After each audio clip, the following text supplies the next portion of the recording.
बात करेंगे technical SEO की। ऑन पेज एसईओ को प्रॉपर्ली स्टार्ट करेंगे।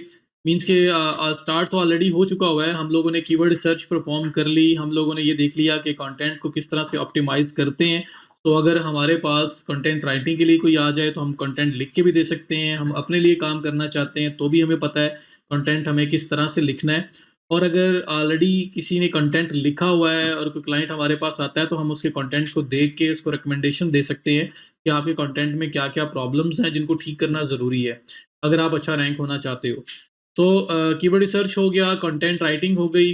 अब बात आती है जो बाकी टेक्निकल फैक्टर्स हैं जो वेबसाइट के साथ आप डायरेक्टली इम्प्लीमेंट करते हो, और किस तरह से हम वेबसाइट में लॉगिन करते हैं, किस तरह से हम उसमें चेंजेस करते हैं, किस तरह से हम लोग उसमें फिक्सेस करते हैं, उसकी बात करेंगे। तो वर्डप्रेस से हमने स्टार्ट करना है। 2 आपको वेबसाइट्स मैंने फ्री में बनाना बताई।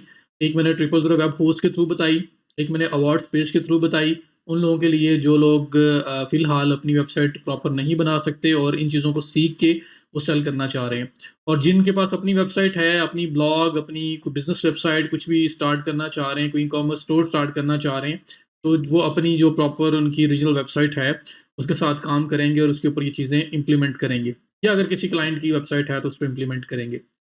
सो अभी नेक्स्ट जो है हमारे पास meta title optimisation, meta description optimisation और हेडर ऑप्टिमाइजेशन, और ये मल्टीपल चीज़ें लिखी नज़र आ रही हैं आपको, जो नेक्स्ट 2 स्लाइड्स के ऊपर भी आपको इसी तरह से नज़र आएँगी। अब हमने इनके बारे में बात करनी है, तो ये मैं आपको प्रैक्टिकली इम्प्लीमेंट करके दिखाता हूँ अब। मेरे पास एक वेबसाइट है, मैं उसको लेके चलूँगा। वो भी कोई फुल फ्लेज बनी हुई वेबसाइट नहीं है, एक टेस्ट वेबसाइट ही है, लेकिन एक प्रॉपर डोमेन एंड होस्टिंग है, मैं उसके थ्रू उस पे काम करूँगा। तो जब एक क्लाइंट आपके पास आता है और अगर आपने वर्डप्रेस की वेबसाइट पे काम करना है, तो आपको क्लाइंट से क्या डिमांड है, क्या आपको उससे चाहिए? आपको उस वेबसाइट का लॉगिन चाहिए, लाइक उसका एडमिन पैनल में लॉगिन करने के लिए लॉगिन पासवर्ड और लॉगिन का यूआरएल जो होता है वो आपको लिंक चाहिए होता है, ताकि आप उसमें एंटर हों और उसके अंदर जो भी प्रॉब्लम्स हैं आप उसको फिक्स कर सकें। और अगर आपकी अपनी वेबसाइट है तो फिर तो आपके पास चीज़ें हैं और आपको पता है कि आप लोगों ने क्या करना है। So let's start. मैं स्ट्रेट अवे मूव करता हूँ, ब्राउज़र में आता हूँ और यहाँ पे एक साइट मेरे पास है, अ, जिसका नाम है SEOstopshop.com। मैं इसको ओपन करता हूँ। ये भी एक टेस्ट वेबसाइट ही है, अभी प्रॉपर इसके ऊपर कंटेंट नहीं है, लेकिन मैं इसके ऊपर आपको सारी इम्प्लीमेंटेशन करके दिखाऊँगा। मैं बिल्कुल स्क्रैच से, बिल्कुल इनिशियल लेवल से स्टार्ट करूँगा कि आप अपनी वेबसाइट बना रहे हो तो ज़ाहिर बात है आपको कंटेंट पब्लिश भी करना है स्टार्ट में। तो पब्लिश कैसे करते हैं और पब्लिश करते हुए किन चीज़ों का ख़्याल रखना है, ऑलरेडी पब्लिश हुआ हो तो फिर किन चीज़ों का ख़्याल रखना पड़ता है, वो सब चीज़ें जो है उन सब की बात हम करेंगे। So let's start. मैं अगर ये मेरी वेबसाइट है, आपको पता है इसमें लॉगिन कैसे करना है। मैंने आपको बताया था वर्डप्रेस की जितनी भी वेबसाइट्स हैं, 99% वेबसाइट्स जिन लोगों ने अपना लॉगिन लिंक खुद से चेंज ना किया हो, अपनी डायरेक्टरी चेंज ना की हो, उसको लॉगिन करने के लिए आप वर्डप्रेस की वेबसाइट के लास्ट में wp-admin अगर लगाएँगे, तो आप वेबसाइट में एंटर हो जाएँगे, इसके लॉगिन पेजेस के जो है उस पे चले जाएँगे। और यहाँ पे आप अपना यूज़र नेम, पासवर्ड वो लगाएँगे और उसके बाद आप जो वर्डप्रेस का मेन डैशबोर्ड है, उसमें एंटर हो जाएँगे, जहाँ पे जाके असल में आपको चीज़ों को फिक्स करना है, चीज़ों को परफ़ॉर्म करना है। तो जब आपके पास कोई वेबसाइट आती है किसी दूसरे पर्सन की, तो उसमें ये सारी जो चीज़ें मैं आपको करके दिखाऊँगा, एट अ टाइम सब प्रॉब्लम्स नहीं होती। हम लोग आइडेंटिफ़ाई करते हैं, हम लोग ऑडिट करते हैं और देखते हैं कि कौन-सी चीज़ें ऐसी हैं जिनमें प्रॉब्लम है और उसको फिक्स कर देते हैं, और जो चीज़ें ऑलरेडी ठीक हैं, वो ठीक हैं, बस उसे मेक श्योर करते हैं, रीचेक करते हैं कि सब कुछ वो प्रॉपर परफ़ॉर्म हुआ हुआ है। तो एट अ टाइम ये सब की सब चीज़ें जो हैं, सब के सब फ्लॉज़ नहीं होते। लेकिन अगर आप अपनी वेबसाइट नहीं बना रहे हो, तो फिर स्टार्ट में अगर इन सब चीज़ों का ख़्याल रखोगे, तो आपको बाद में कोई प्रॉब्लम नहीं आएगी। तो आपने इस वजह से अगर हम ए टू ज़ी सब कुछ परफ़ॉर्म कर लेंगे, तो फिर कोई भी इश्यू आ जाए, कोई भी प्रॉब्लम आ जाए, हमें पता है कि वो कैसे हम लोग सॉल्व कर सकते हैं। इस वजह से मैं एक साइट लेके उसके ऊपर बिल्कुल ए से ज़ी तक हर तरह की जो फिक्सेस हैं, उसको एक्सप्लेन करूँगा, ताकि आप फिर अगर कोई उनमें से कोई भी किसी टाइप की भी आ जाती हैं, तो आप उसको परफ़ॉर्म कर सको। तो बेसिकली मैं सबसे पहली जो वीडियो बनाऊँगा, इसमें मैं एक कंटेंट पब्लिश करके आपको दिखाऊँगा। कंटेंट पब्लिश मीन्स कि कोई एक आर्टिकल लेंगे और उसको हम लोग पब्लिश करेंगे, और पब्लिश करते हुए किन-किन चीज़ों का ख़्याल रखना पड़ता है, उसकी बात करेंगे।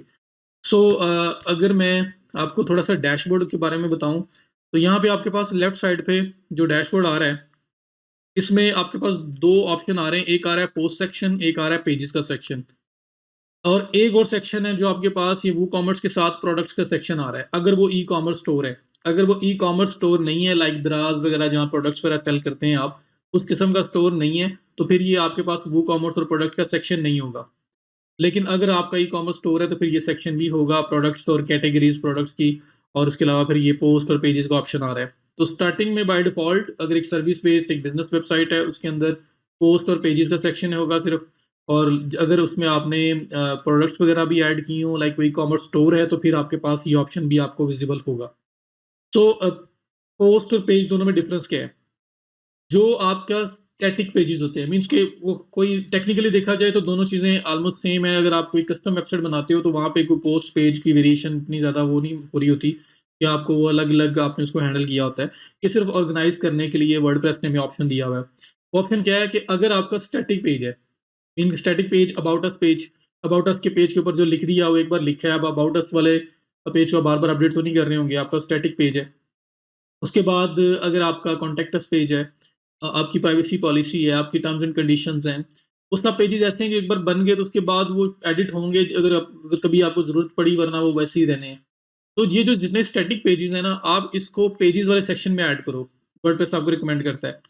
ये आपका पेजेज़ जो है वो स्टैटिक पेजेज़ के लिए सेक्शन बना हुआ है।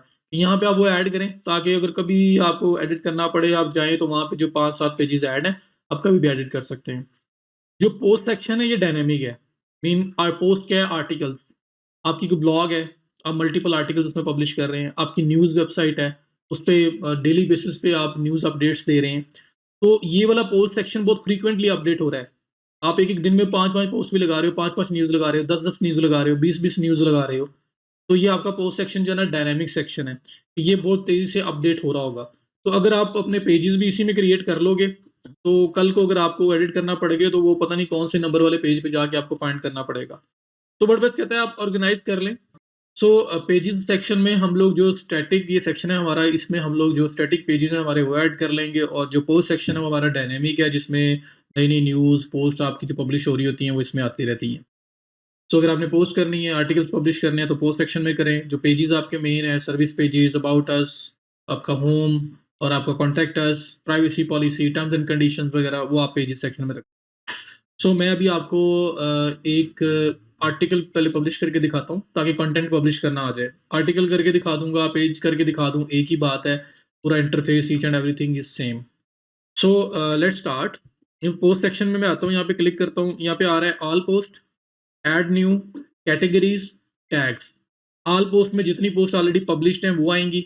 ऐड न्यू में कोई नई पोस्ट ऐड करनी है, स्ट्रेट वे आप उसमें जा सकते हैं। कैटेगरीज में क्योंकि अगर आप न्यूज़ पब्लिश कर रहे हो या आप आर्टिकल्स पब्लिश कर रहे हो, आपकी एक ट्रैवल वेबसाइट है, आप ट्रैवलिंग के रिलेटेड आप आर्टिकल्स लिखते हो, आप best places to visit in Pakistan है, best places to visit in USA है, best places to visit in Turkey है, तो आप कंट्री वाइज कैटेगरीज बना सकते हो कि जो आर्टिकल आपने लिखा है वो किसी स्पेसिफिक कंट्री से रेलिवेंट है। अ, उसके अलावा और भी आप एशिया, यूरोप इस तरह से बना सकते हैं कि जो एशियन आर्टिकल्स होंगे वो एशिया में आएँगे, जो यूरोपियन होंगे वो यूरोप में आएँगे। इस तरह से आप डिफरेंट कैटेगरीज़ बना सकते हैं अपने कंटेंट को ऑर्गेनाइज़ करने के लिए। और विज़िटर्स को भी अच्छा एक्सपीरियंस देने के लिए अगर उन्हें किसी स्पेसिफिक कैटेगरी के रिलेटेड आर्टिकल्स चाहिए तो वो कैटेगरी पे क्लिक करेंगे, सारे आर्टिकल्स जो उसके रिलेटेड होंगे उसमें आ रहे होंगे। सो कैटेगरीज़ आप यहाँ पे बना सकते हैं। फिर ये टैग्स है, टैग्स आपके जो यूज़र सर्च है, आपके जो विद इन द वेबसाइट उसको इम्प्रूव करते हैं, तो ये भी दिए जा सकते हैं।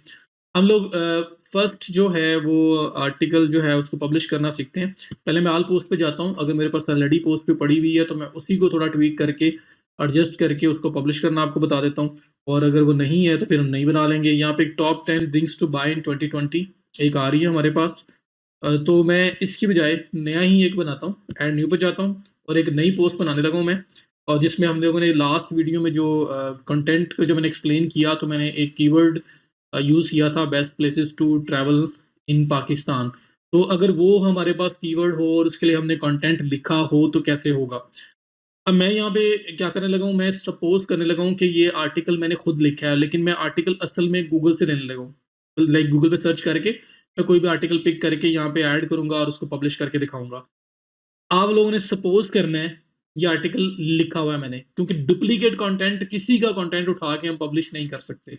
ये बात याद रखिएगा, किसी का कंटेंट उठा के आप लोग पब्लिश नहीं कर सकते। मैं इस पे एम्फसाइज़ कर रहा हूँ। आपको अपना कंटेंट प्रोड्यूस करना है। सो मैं जस्ट क्विकली इसको परफॉर्म करने के लिए मैं कंटेंट एक लेने लगा हूँ गूगल से, और सपोज कर रहा हूँ कि वो मेरा अपना कंटेंट है, लेकिन आपने इसको सिर्फ लर्निंग पर्पस के लिए मैं बता रहा हूँ, आप लोगों ने इस तरह से नहीं करना, किसी का कंटेंट नहीं उठाना, बट मैं आपको समझाने के लिए ये करूँगा। सो अगर यहाँ पे मैं लिखता हूँ best places to travel in Pakistan, अगर मैंने ये लिखा और मेरे पास यहाँ पे मल्टीपल आर्टिकल्स आ रहे हैं और इसमें जो नंबर 1 आर्टिकल आ रहा है, मैं इसको ओपन करता हूँ और इसके अंदर जो कंटेंट लिखा है उसमें से थोड़ा सा पार्ट लूँगा और मैं सपोज करूँगा मैंने खुद लिखा है। तो मैं यहाँ से कॉपी करके वहाँ पेस्ट कर रहा हूँ अपने पास, लेकिन आप लोगों ने ऐसा नहीं करना। मैं सिर्फ़ और सिर्फ़ आप लोगों को क्लियर करने के लिए, आप लोगों को बताने के लिए कि हम लोग किस तरह से आर्टिकल पब्लिश करते हैं, ये बात कर रहा हूँ। वरना आपके पास आर्टिकल रिटन होगा, आपने खुद लिखा होगा या लिखवाया होगा, हमें वो यूज़ करना है।